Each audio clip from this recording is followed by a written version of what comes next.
warahmatullahi wabarakatuh. Perkenalkan, kami dari kelompok 3 yang beranggotakan saya sendiri di Udina. Saya Muhammad Ibnu Huda, saya Farhan Ali Nasir, saya Iqbal Mahalevi, Saya Gita Rahmajid. Saya Gepi Rambut Khalija. Saya Sania. Pada video ini kami akan membahas tentang penanganan limbah industri besi tua pada usaha pembuatan paku batang yang berada di kawasan permukiman. Yang kami amati merupakan industri kecil pembuatan paku batang yang merupakan bahan baku. Lokasi ini berada di tengah kawasan permukiman warga sehingga aktivitas produksi berpotensi dampak langsung terhadap lingkungan.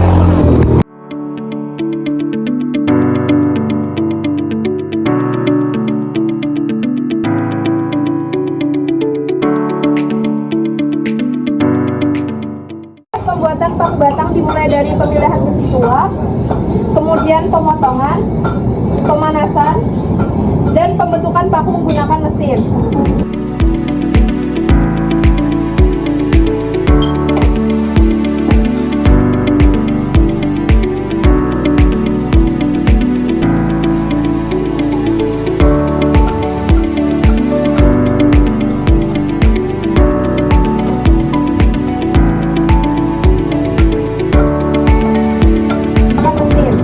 Dari proses ini dihasilkan beberapa jenis limbah industri. Jenis limbah yang dihasilkan dari industri pembuatan paku batang yang pertama adalah limbah padat seperti potongan besi dan sisa paku cacat.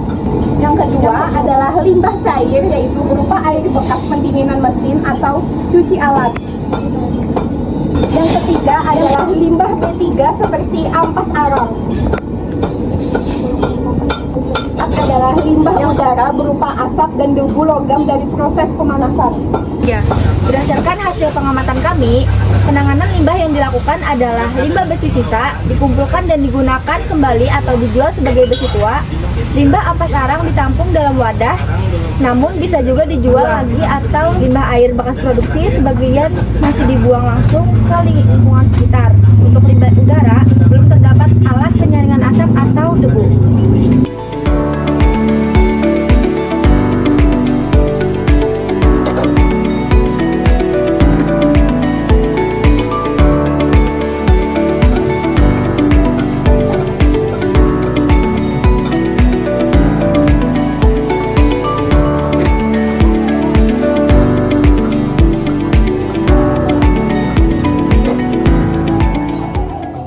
Jika dibandingkan dengan standar pengelolaan limbah industri dengan prinsip K3, penanganan limbah pada industri ini belum sepenuhnya sesuai standar. Beberapa ketidaksesuaian yang kami temukan antara lain: yang pertama, tidak adanya pengelolaan limbah cair sebelum dibuang. Yang kedua, limbah B3 seperti ampas arang belum diberi label dan belum dikelola oleh pihak berizin. Dan yang terakhir, tidak tersedia alat pengendali pencemaran udara. Namun, terdapat sisi positif, yaitu pemanfaatan kembali limbah besi yang sudah mendukung prinsip daur ulang. Penanganan limbah yang belum sesuai standar ini berpotensi menimbulkan dampak negatif seperti pencemaran tanah dan air, khususnya di wilayah lahan rawa, gangguan kesehatan bagi masyarakat sekitar, dan menurunnya kualitas lingkungan permukiman. Dapat disimpulkan bahwa industri pembuatan paku batang dari besi tua ini sudah melakukan pengelolaan limbah padat dengan cukup baik. Namun pengelolaan limbah cair, limbah B3, dan limbah udara masih perlu diperbaiki. Saran dari kelompok kami adalah: yang pertama, melakukan pengelolaan limbah cair sebelum dibuang. Kedua, mengelola limbah B3 sesuai aturan. Dan ketiga, menyediakan alat pengendalian asap.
warahmatullahi wabarakatuh. Ada pambian.